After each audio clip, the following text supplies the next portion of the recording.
Net ইস্যুতে জল ঘোলার অপচেষ্টা দাবি মুখ্যমন্ত্রী মানিক সাহার। ককরোচ পার্টির সঙ্গে ইন্ডি জোট সক্রিয় বলেও তীব্র কটাক্ষ করলেন মুখ্যমন্ত্রী। ঘোলা জলে মাছ ধরার রাজনীতির সফল হবে না বলেও মুখ্যমন্ত্রীর স্পষ্ট বার্তা। নিট সংক্রান্ত বিতর্ককে কেন্দ্র করে অযথা বিভ্রান্তি ছড়ানোর চেষ্টা চলছে বলে অভিযোগ করলেন মুখ্যমন্ত্রী মানিক সাহা। সাংবাদিকদের প্রশ্নের উত্তরে তিনি বলেন, নিট নিয়ে জল ঘোলার একটা চেষ্টা হচ্ছে। বিরোধীদের একাংশকে কটাক্ষ করে মুখ্যমন্ত্রী বলেন, ককরোচ পার্টির সঙ্গে ইন্ডি জোটের সক্রিয়তায় এসব ঘটছে।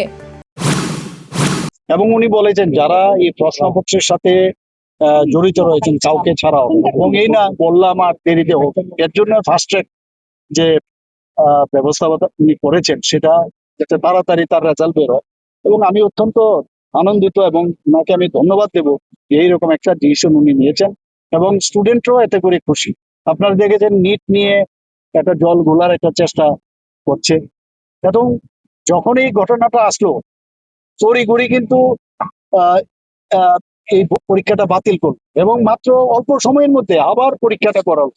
20 লক্ষ লোকের পরীক্ষা নেওয়া চারটিখানি কথা নয়। এবং এই এডুকেশন ডিপার্টমেন্টের মাননীয় যিনি ইউনিয়ন এডুকেশন মিনিস্টার, ওনার নেতৃত্বে তড়িঘড়ি করে সেই এই পরীক্ষাটা কিন্তু নিল, এবং ছেলে মেয়েরা তারা কিন্তু খুব খুশি। আপনারা দেখেছেন সোশ্যাল মিডিয়াতে, আমি দেখছিলাম। তো এখানে তো আর কোনো প্রশ্ন থাকতে পারে না।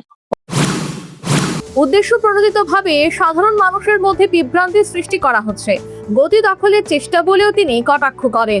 মুখ্যমন্ত্রী আরো বলেন, এটা ঘোলা জলে মাছ ধরার চেষ্টা ছাড়া আর কিছুই নয়।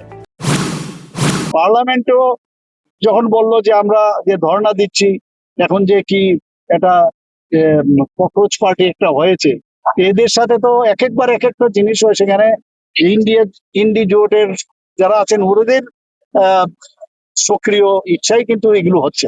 কিন্তু এগুলো হওয়ার সুবাদে কি হয়, যে একটা অস্থিরতা তৈরি করার চেষ্টা। যেখানে বলা হয়েছে আমরা পার্লামেন্টে যে কোনো বিষয়, শুধু এই বিষয় না, নিট নিয়ে আলোচনায় আমরা তৈরি, কিন্তু তারপরও ওরা পার্লামেন্টে আলোচনায় রাজি নন, ওনারা বাইরে এসে আলোচনা করেন।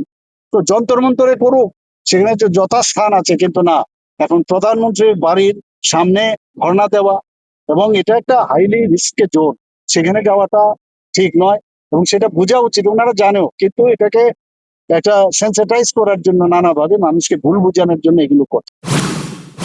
এমনকি ত্রিপুরা তথা আগরতলাতেও এই ধরনের অস্থির পরিস্থিতি তৈরি করার চেষ্টা হচ্ছে বলে তাৎপর্যপূর্ণ ইঙ্গিত দিলেন মুখ্যমন্ত্রী। আগরতলাতে, ত্রিপুরাতে আমি দেখি এগুলো করছেন ওনারা বিভিন্ন ভাবে। কাজে এইভাবে কাজ না করে কোনো কাজ হবে না। মানুষ সব দেখছে, বুঝছে।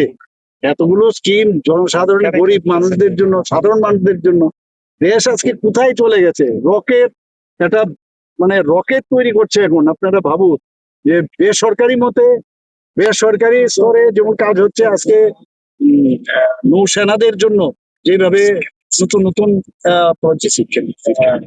যে নিয়ে আসছেন, এই প্রযুক্তিকে ব্যবহার করে আজকে আমাদের এয়ারক্রাফট থেকে শুরু করে ডিফেন্সের সমস্ত সরঞ্জাম আজকে ভারতে তৈরি হচ্ছে। কোথায় আমরা যাচ্ছি আজকে, রাস্তাঘাট, এভিয়েশন সেক্টরে, সব দিকে, ইন্ডাস্ট্রি, সব দিকে এগুলো না করে খালি এইসব করার মধ্যে ওরা ব্যস্ত। আমি একটু আগে বললাম যে দেখতে দেখতে সময় চলে যায়, কারণ কাজের যারা করে এদের কিন্তু সময় তাড়াতাড়ি, ওদের সময় একটু দেরিতে যায়, কারণ ওনাদের কাজ নেই।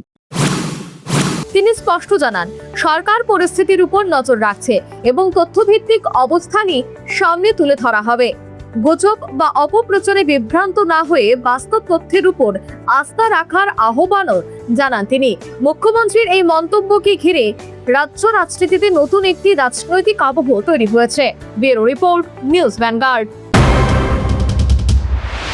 इस रथ यात्रा के पावन अवसर पर स्वर्ण कमल ज्वेलर्स लेकर आया है स्वर्ण वर्षा। 1 जुलाई से 25 जुलाई तक अपना पुराना गोल्ड उसकी प्योरिटी के हिसाब से कंप्लीट वैल्यू पर एक्सचेंज कीजिए। पाइए गोल्ड ज्वेलरी के मेकिंग चार्ज पर 30% ऑफ और डायमंड ज्वेलरी के मेकिंग चार्ज पर 100% ऑफ। हर परचेज पर अशोर्ड गिफ्ट्स भी, और सिर्फ बिल अमाउंट का 25% पे करके अपना गोल्ड रेट आज ही बुक कीजिए। तो इस रथ यात्रा खुशियों के साथ बचतों की भी हो स्वर्ण वर्षा। स्वर्ण कमल ज्वेलर्स, विश्वास, गुणवत्ता और बेहतरीन डिजाइन का नाम। Terms and conditions apply.